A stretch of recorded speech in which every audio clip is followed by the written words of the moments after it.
How's everyone doing? Yeah? Good. I was informed by a great many of you last week that mountains are not stupid. So if I offended you, I'm sorry. We are 19 weeks into Ecclesiastes. In a few moments, it'll be done. You ready for this? The ending. Maybe it's not the climax. This should be in the middle somewhere, but we're about to end this thing. So, like I kind of like to do at the end of these, here are some books.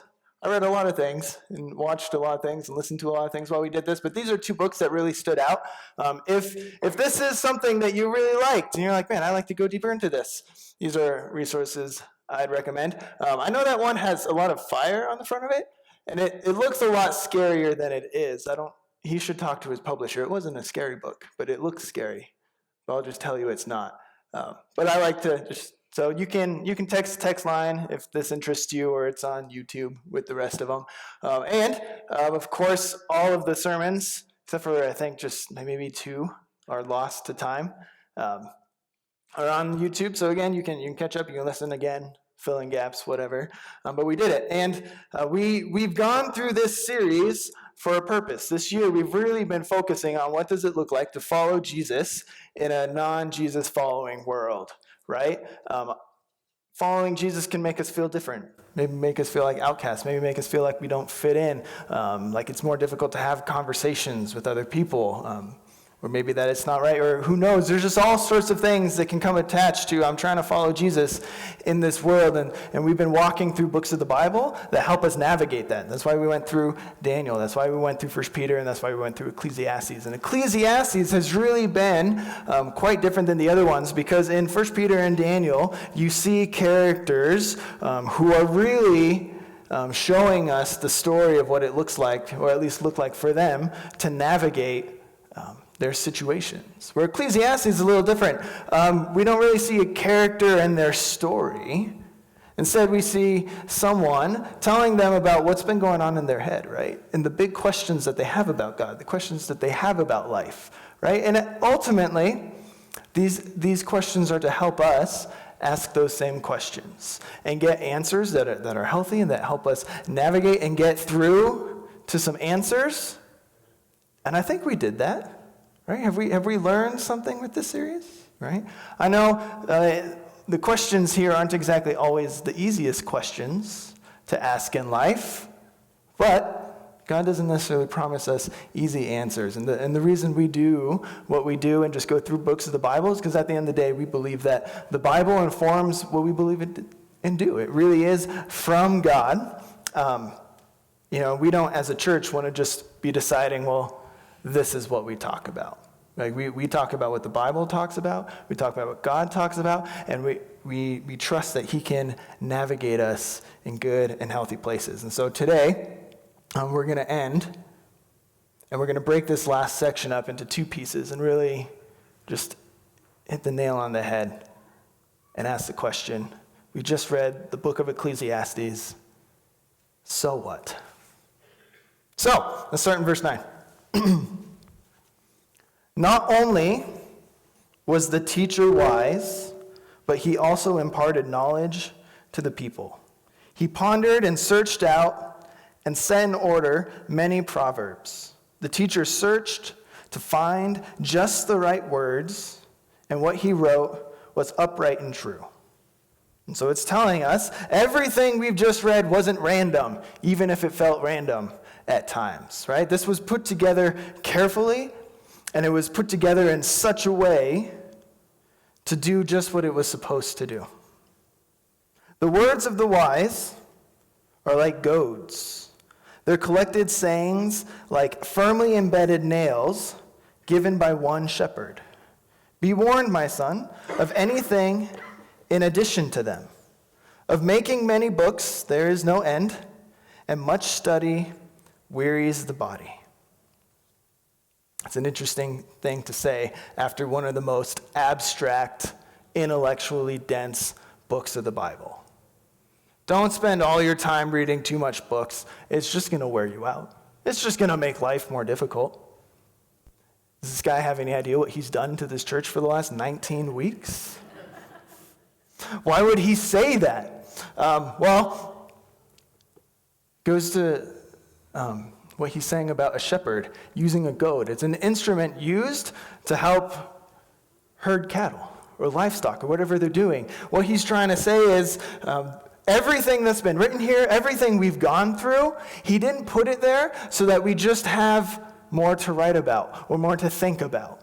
He wrote the book of Ecclesiastes so it would actually motivate us to do something, to prod us, which is interesting because the whole book, a lot of the time, is talking about, it seems like whenever I do something, it doesn't make a difference.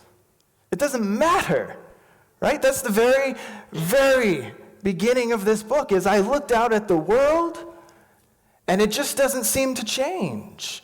Every day, no matter what we do, the sun comes up and it goes down. Every day, no matter what we do, the ocean, it doesn't run out of water. It doesn't overfill. It's the same, right? These rivers, they just keep flowing. He looks, and no matter what we do, the problems of this world don't actually seem to go away. We change them sometimes. We talk about them differently. They look differently. But the world just doesn't seem to actually change. The other thing that doesn't change is we as human beings have a deep desire within us to be significant, to have purpose. My dog doesn't care anything about purpose at all. If she gets a bone once a week, gets to go to a park once a week, and spends the rest of the week sleeping, that's a good week for her. She doesn't need anything more. She doesn't worry how she's going to be remembered or what difference she's going to make. But for humans, we care. We care about what our life meant, what it's going to mean. Will there be some sort of legacy? Will we be remembered? Would it have made any difference if we weren't here at all? We care about these things because deep down we know we are here for more than just taking up space and then being forgotten. We know that. We all know it. But what's the point? What's the point if we're just going to be forgotten anyway? If when we try, we're just going to be frustrated or disappointed, what is the point? And what we've talked a lot about in Ecclesiastes, maybe the purpose of the entire book is all summed up into this. We need to not give up. We need to live our lives, and there's a certain way to do it, but we have to have the proper expectations. If our expectation is that we get to go into the world and live like God and be in control, we are going to be constantly frustrated and constantly disappointed. If we think the only way we can be significant and have purpose is by being famous or rich or powerful, we're going to waste our life because we'll find that no matter what we do, we're going to be forgotten anyway. If we think it's making some big difference, changing the way the world works, we're going to constantly be frustrated and disappointed because we're going to realize we're not God. We can't fix the sin problem. There are hundreds, probably thousands of people that we could talk about in this room who are famous, who have had their names remembered for thousands or hundreds of years because of things that they did. Right? We all have people that we think about like, man, if I could be like them, they changed the world, or it's cool. We watch documentaries of people who made a great difference. And there's nothing wrong with that. That's good and worthy work. But the truth is, no matter what hero or what, historical figure we want to talk about, no matter what they did not fix the sin problem. And Ecclesiastes wants us to understand, first and foremost, we are not God. And if we try to live as if we are, if we expect that life's going to go how we want it to because we're in control and we're God and we're powerful, we're going to be frustrated. We're going to feel like life is meaningless, like it doesn't even matter. Why even get out of bed if I can't actually make a difference? And Ecclesiastes says, I understand the sentiment, but it doesn't actually affirm it. Instead, it tells us something different. It tells us our expectations need to change. Because we are not God. We live under God. And that we can live a full, happy life, worth living, that's not wasted, if we can just change our expectations. If we can just live the way the world actually needs us to live, rather than in some other way. And that's what he wants us to see. So he wants us to read these words. And he wants us to do something about it. He wants us to ask the question, why am I here? And have the right answer, not the wrong one. We are not here to change the world. We're not here to fix the sin problem. We're not here just for ourselves. We're not here for all sorts of reasons that the world tries to tell us that we are here. Right? It's different. We're here because God put us here. God put us here for his purposes, not for our own. And what are those? Verse 13. Now, all has been heard. You got it all? Now that you've heard it all, now that you've read Ecclesiastes, now that you've heard the thoughts and the ponders and the inquiries and the questions, here's the conclusion of the matter. Why am I here? Fear God and keep his commandments, for this is the duty of all mankind. For God will bring every deed into judgment, including every hidden thing, whether it is good or evil. Let's break this into two pieces so that we really hear what he's saying. Fear God and keep his commandments, for this is the duty of all mankind. So first, we got to do something. What do we do? Well, what God tells us to do. What has God told us to do?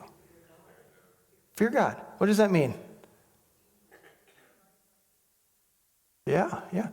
You're going to push me into small group, Alex. I like this. I like that we have answers. Yeah. Let's make it real. Love God and love your neighbor. Because it sounds clear, but it's not. That's why, 1,000 years later, you have Jewish rabbis coming up to Jesus and saying, what does it mean to fear God? How do we do this? Love God and love your neighbor. Do those two things, and everything else follows, right? You nitpick of how these commandments work. We nitpick. Well, do you do it this way or that way? Does it matter what color it is? Does it matter what tone of voice I use? Love God and love other people. What if I mess up? Just aim for it. Love God and love other people. Let that be your intention. Let that be what drives you. Let that be what your whole life is about. And you'll do it. Alex, our world is going crazy, and something has to be done. Love God, love your neighbor. I want to make a difference. I don't want my life to be wasted. Love God and love your neighbor. Why am I even here? Why did God put me here? Why do I get out of bed in the morning? Why do I even go on? So that you can love God and love your neighbor.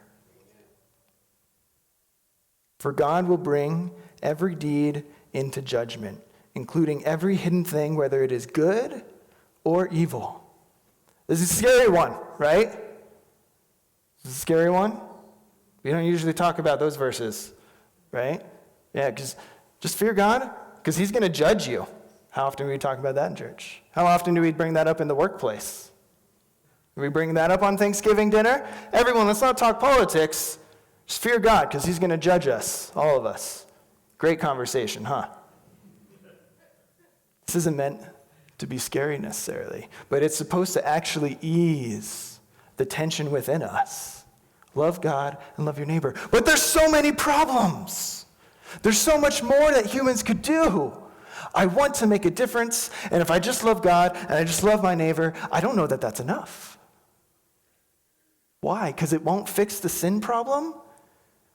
The second half is telling us we don't have to worry about that. Love God and love your neighbor. Fix the sin problem? God will fix the sin problem. If we think we're going to fix it, we will be frustrated. And we'll ask, why am I even here? Because we'll realize time after time after time after time after time after time, we can't fix the sin problem. We can't fix it out in the world. We can't even fix it in ourselves. That's why we hate verses like this. I'm not going to believe in this God because he's going to judge me. Have you ever heard people say that? It's because we're scared to look at God in the eye because we all know we deserve punishment. We can't even fix ourselves, for crying out loud. God will fix the sin problem outside of us and inside of us. God will fix the sin problem. Love God and love your neighbor, and he's going to make everything okay. But you know what? If I just live my life loving God and loving my neighbor, and remember, your neighbor, we don't have to make this complicated. It's the people next to us. It's our families. It's our friends. It's our coworkers. It's the people who live in the houses next to us. It's the people sitting next to you. Do you know their name? Ask them their name. They're your neighbor. If you want to live out your purpose, what am I here for?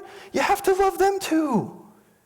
But we feel like, man, that just feels like such an insignificant life because no one's going to know the things that I've done. It won't feel like I've made any sort of difference. God will judge the bad things and the good things. We forget that part. God, yeah, we often dwell and he knows the bad things we've done, but he knows the good things too. You don't need to be famous. You don't need to go viral. God sees what you're doing. That's enough. That's enough. Why am I here? So that you can love God and you can love your neighbor. Because God is on a mission to fix the sin problem. He's on a mission to fix the whole world. To make all things right, to make all things new. And he's asked you to help him and to join him in this lofty goal. You don't fix the sin problem. You love God and you love your neighbor. Why am I here? To love God and to love your neighbor. You got it? That's why you're here. Now, what that looks like in your life, that's a little bit more complicated. But that's the answer. Everything else, anything else that we try to do, they might be good, they might be worthy, but it's just going to frustrate us. Because at the end of the day, if we put upon ourselves this expectation that we need to make some big difference, that we need to change the whole world because of the words we say or the things we do, it's never going to happen. If it's just filling our pockets, if it's just buying the homes that we want, having the powerful jobs that we want, it's just going to make us disappointed because at the end of the day we realize we didn't actually contribute to the mission. The world's no different because of us. And so we can either face it head on and realize the way that we live out our purpose is just the simple, humble, love God and love our neighbor and accept it and enjoy it, or we can run away and try to distract ourselves and say, but I want more. I want more. I want my name to be known. I want the world to be different because of me. And we can run from the fact that it's never going to happen. And everything else that gives us the illusion that we are powerful and known and that we'll have some sort of legacy that'll last forever, it's just not true. Sin problem's going to be here long after we die, long after our name's forgotten. Love God and love your neighbor. That's why we're here. And if we can accept it, we're going to be a lot happier. So what does this look like in real life? I want to read out of Ephesians 4. And it's not on the screen. And I'm going to read a few passages out of here. And I didn't put it on the screen because sometimes I feel like the screen is distracting. And I know this is a sermon. I know we're reading the Bible. But all of these letters, especially in the New Testament, when they were written, they would have been sent to churches. And the person that delivered it would have been their job to stand in front of the entire congregation and read it. That would have been their sermon. That would have been their lesson. And sometimes I feel like when we read the Bible, especially when we read the New Testament, we forget that this was written to be a lesson to us. We think of it as like a textbook, right? Like, okay, I got to sit down with my notepad and my cheat sheet, right? And I got to memorize every word. I got to decipher the code. We all approach the Bible in different ways, but really, this is just written to be instruction. And so I just want to take a moment, and I just want to read a little piece right here, as it would have been just read to a congregation. I know it's the Bible, but there's no secret code here. I know this is a sermon, but I'm not just putting on performance. These are just the words that God has been saying to his church for a long time. What am I here for? Be completely humble and gentle. How do I love my neighbor? How do I love God? What does that even look like? Be patient, bearing with one another in love. But what if they're different than me? What if they disagree with me? What if they're argumentative? What if I actually think they're part of the sin problem? Make every effort to keep the unity of the Spirit through the bond of peace. There is one body and one Spirit, just as you were called to one hope when you were called. One Lord, one faith, one baptism, one God and Father of all, who is over all and through all and in all. Two things that the Bible cares about right here that the church is doing. That we are a body of peace, that we're different than the rest of the world. We're not fighting, we're not bickering, we're not arguing, we're not fighting against our neighbor. We are working diligently to have peace with our neighbor. And that we, the church, are unified by Jesus. Very practical. How do I love my neighbor? Don't be someone who's just trying to fight and make life difficult all the time. Which means you're going to have to be patient, you're going to have to be humble, you're going to have to be gentle. That's all he asks for us. I remember talking about this a little bit last week. When I first started this job, I had been running college ministries, I had been doing stuff in house churches, I had been in seminary for a while. I've been involved with ministry basically my entire adult life, right? I was just going to be called pastor now to do it, right? I wouldn't have a different day job. My day job was now going to just be doing all those things I volunteered and did on the side now. Sounded easy enough. And the day I hired, every church was closed in the nation, right? And I got into this position, and I wanted to do what I had done in all the other ones. I wanted to know everyone. I wanted to know all of you. But it was a daunting task. One, because there's a lot of you. Two, I didn't know where any of you were because we weren't going to church.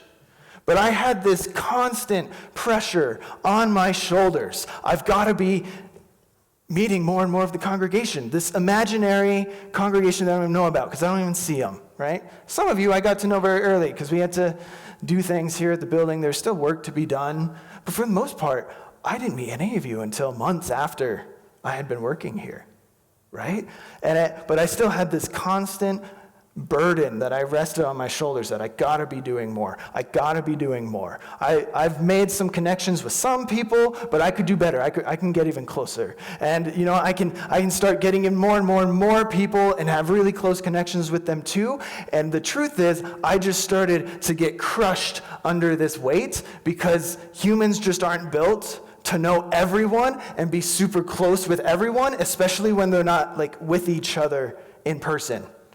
I had an imaginary expectation about imaginary people that I couldn't meet. And so every day I came home defeated because my goal was impossible. So every day I came home discouraged because I didn't complete the impossible goal because it just couldn't be done. And I had a pastor that I was talking to as I was talking about this problem and just saying how why did I even sign up for this? This is just too hard. I don't think I can actually do this. Maybe the fact that I started in COVID is a sign maybe I shouldn't even be doing this. After this, the Lord appointed 72 others and sent them 2 by 2 ahead of him to every town and place where he was about to go. Jesus has got a lot of followers. We think of the 12 disciples, but the truth is he had a whole pile of people following him around. And at this point, he's telling them, go out. Get these towns ready for me so that they know I'm coming. They didn't have email back then, right? You couldn't just post on Facebook, Jesus will be here next week, buy your tickets. So these people are going out and they're letting people know. And they're figuring out, like, there's not hotels. Like, where's he going to stay? Where are they going to find food for all these people? Like, they had to plan ahead. Told them, the harvest is plentiful, but the workers are few. Ask the Lord of the harvest, therefore, the Lord of the harvest. Notice, it's not even our harvest. This is God's work. He's sending us out to do work, but it's God's work, therefore, to send out workers into his harvest fields. Go, I am sending you out like lambs among wolves. Do not take a purse or a bag or sandals, and do not greet anyone on the road. When you enter a house, first say, peace to this house. If someone who promotes peace is there, your peace will rest on them. If not, it will return to you. Stay there, eating and drinking whatever they give you, for the worker deserves his wages. Do not move around from house to house. I found this to be interesting because it reminds me of what this pastor said to me during this trial of COVID. He said, Alex, you just do ministry one person at a time. And I found that to be true. I would love to know all of you really, really well. I wish we were all best friends. Truth is, that's just not possible. One, a lot of you probably wouldn't want to be best friends with me. And two, when would I sleep, right? But we have this burden on ourselves that if I'm going to love God and I'm going to love my neighbor, it's going to be too complicated. It doesn't have to be complicated. Just go where God takes you, where he leads you, and love the people that are there. You don't have to love everyone in the workplace, but love the ones who are close to you really well. You know, I have a large family, and I'm often conflicted in this job because I spend so much time with people in this church that my family often gets neglected. And I talk about this with Michaela a lot because she's got her family, I've got my family, and then we have so many people, not just in this church, but in other churches of our past that we just want to always be with people. But the truth is, we just can't do that. That's okay. I just love the people that I get to spend with that day. And that's enough. I don't know who's in your life. They're enough. Just love them. That's what you're here for. You'll change the world. People might not know your name all over the world.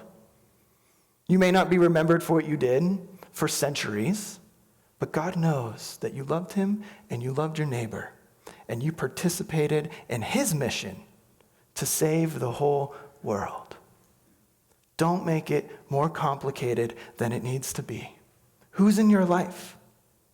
When you talk with them, are you gentle? Are you humble? Are you patient? Do you show that the church is unified behind this Christ who is good and of love and who is our only hope? Just do that. What if the people closest to you just came to know that you were a person who was gentle and patient and humble and kind? What do you think that would do to your relationship? Especially when they felt how our author has felt many times. When they're disappointed, when they're frustrated, when life just makes it feel like they can't or shouldn't go on. If they have someone in their life who loves God and is able to love them, I'll tell you, that person doesn't care if you change the whole world. You'll change their world. I think about the people who are most important to changing me and turning me into the man I am today. Most people don't have a clue who they are, and I don't care. You know why? They changed my world. And if they were busy doing bigger things, they probably wouldn't have been in my life. Who can you minister to? Who is closest to you? Don't make it complicated. Be a person who's kind, who's gentle, who's humble, who's patient, who's unified with Christ. Why are you here? To love God and to love your neighbor. If you do that, you help God change the whole world. It's not your job to fix the sin problem. God will take care of that. Take that burden off your shoulders. It's not your job to fix every problem. It's not even your job to fix all your problems. God will do that too. No one knows your name. You feel like you're not doing enough. Those are lies. And it's only going to make your life harder than it needs to be. And what did we read last week? God put you here to enjoy life. God did not die on the cross for you to hate your life. He died on the cross to save you from sin, past, present, and future. But if you try to be God, you're only going to be frustrated. But if it's enough for you to just live under God, to love Him, to love your neighbor, that's your purpose. You will do far more than what you could have done otherwise. And the truth is, if you live trying to pretend to be God, you will waste your life. But if you can live a humble life where you just love God and you love the people closest to you as best you can every day, if that's enough for you, you'll find yourself happier and you'll see you have true purpose. Love God and love your neighbor. We're going to go into communion now, and we're going to do it a little different than how we normally do it. So the band, you can come up, and if you don't have a cup in the back, feel free to grab one. But the number one thing that we do here on Sundays is worship our God, because He is worth worshiping. And just closing out this book, especially about something that's so important. We all want to have meaning. We all want to have purpose, right? And God is the only one who truly gives us purpose. He's the only one who can truly give us meaning. So I don't know how going through Ecclesiastes has been for you. Maybe it's been difficult. Maybe it's been fun. Maybe it's been boring. I don't know. Maybe you're glad it's over. Maybe you're saying, man, we should do that again. I don't know. But I'll tell you, if you took this seriously, and I'm sure this is true for so many of us. I know it's true for me. It will change you. So one, thank you for letting me read through it.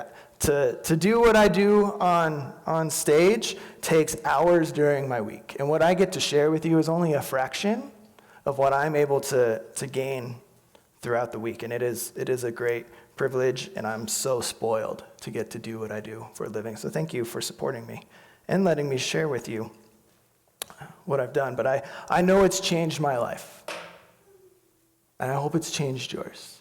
And I just want to end on a refreshing note, reminding us that God loves us. He's died for us. And the mission that He's given us, this thing that we want so much of purpose, doesn't actually have to be so complicated.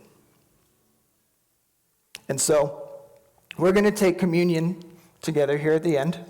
And I know these things are hard to open, so you can get them ready. But before we do that, I just want to invite us into a moment of prayer. So you guys, you can so noodle behind me. This is noodling time right here. Don't make this more complicated than it needs to be. Christ died for us to free us from the sin problem so that we can join His family and work with Him to battle the sin problem. That's why we remember Jesus, because He's done what we can't do. And so I encourage you, who's close to you? Think of one person, maybe two. Okay, I think of my wife. We talked about this last week. How do I minister to all these people? That was the time where me and my wife found a way for us to get connected and bond and grow early on in our marriage. If I could go back, instead of trying to minister to all these imaginary people, I actually would have just stayed home more. Everyone was saying, I should have just stayed more and spent more time with my wife, the person closest to me in this whole world. And I'm going to read through Romans 12, the entire chapter. I love the Bible. We'll make it through. But while I read, I encourage you to be in prayer and just think of who's closest to you. Is this how you love them? If not, that's okay. God's going to fix the sin problem. But let's pray about it. Let's pray together. How do we as a church here in Fort Lupton love God and love our neighbor? This is what it looks like. Therefore, I urge you, I know I'm reading the Bible. He's talking to the church. He's talking to you. I urge you, brothers and sisters, in view of God's mercy, to offer your bodies as a living sacrifice, holy and pleasing to God. This is your true and proper worship. Do not conform to the pattern of this world, but be transformed by the renewing of your mind. Has Ecclesiastes changed the way you think? Is God not worth giving your entire self to? Then you will be able to test and approve what God's will is, his good, pleasing, and perfect will. For by the grace given me, I say to every one of you, do not think of yourself more highly than you ought, but rather think of yourself with sober judgment in accordance with the faith God has distributed to each of you. For just as each of us has one body with many members, and these members do not have all the same functions, so in Christ we, though many, form one body. And each member belongs to all the others. I can't love everyone in this church as my best friend, but we can all be best friends if we pitch in. We can all love and help other people outside this church if we just love God and the people God's put closest to us. We have different gifts according to the grace given to each of us. If your gift is prophesying, then prophesy in accordance with your faith. If it is serving, then serve. If it is teaching, then teach. If it is to encourage, then give encouragement. If it is giving, then give generously. If it is to lead, do it diligently. If it is to show mercy, do it cheerfully. Love must be sincere. Is your love sincere? Is the people closest to you, do they know that your love is sincere? Hate what is evil. Cling to what is good. Be devoted to one another in love. Honor one another above yourselves. Never be lacking in zeal, but keep your spiritual fervor serving the Lord. Be all about Jesus. Don't let it turn you into a mean person. Be joyful in hope, patient in affliction, faithful in prayer, even when life is hard. Share with the Lord's people who are in need. Practice hospitality. Bless those who persecute you. Bless and do not curse. Rejoice with those who rejoice. Mourn with those who mourn. Live in harmony with one another. Do not be proud, but be willing to associate with people of low position. Do not be conceited. Do not repay anyone, no matter how bad they are, no matter how much they scare you, no matter how much you disagree with them. Do not repay anyone evil for evil. Be careful to do what is right in the eyes of everyone. If it is possible, as far as it depends on you, live at peace with everyone. Do not take revenge, my dear friends, but leave room for God's wrath. For it is written, "It is mine to avenge. I will repay," says the Lord. We don't have to fix the sin problem. We don't have to change the whole world. God will do that for us. On the contrary, when we encounter the sin problem, if your enemy is hungry, feed him. If he is thirsty, give him something to drink. In doing this, you will heap burning coals on his head. Do not be overcome by evil, but overcome evil with good. Who has God put on your heart? Can you fight the evil in their life by bringing love to them? This is what God calls us to. Why am I here? Love God and love your neighbor.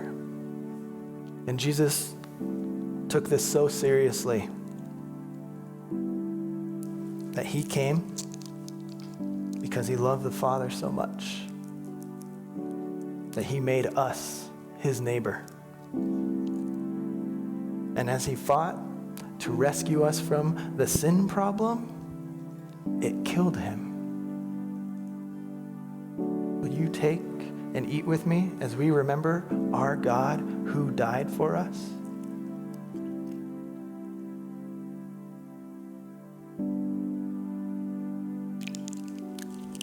To love other people that sincerely is pretty hard. I know when I read through that verse, part of me thinks, man, this is magical. I wish I could do this. But I'm also reminded, unfortunately, of all the times I fail. But that's why, right here, right now, we also remember Jesus. He may have died, but he rose again, healed. He has the power to save, even us. Can we drink and remember our Christ and together put our faith in him?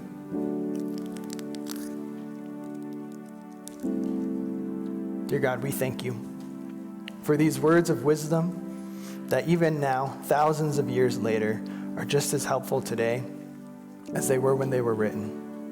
And we ask that you can be with us, God, unified with you, encouraged by you, strengthened by you, to be people of love, people who love you and our neighbors, even the neighbors we don't like, the neighbors who are difficult, the ones that make the world the chaos we see.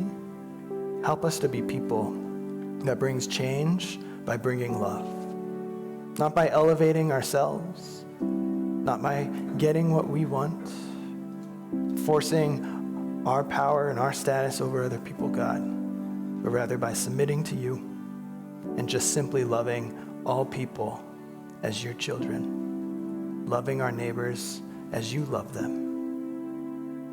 And we know that you love us so much that you died for us. And we thank you. Amen.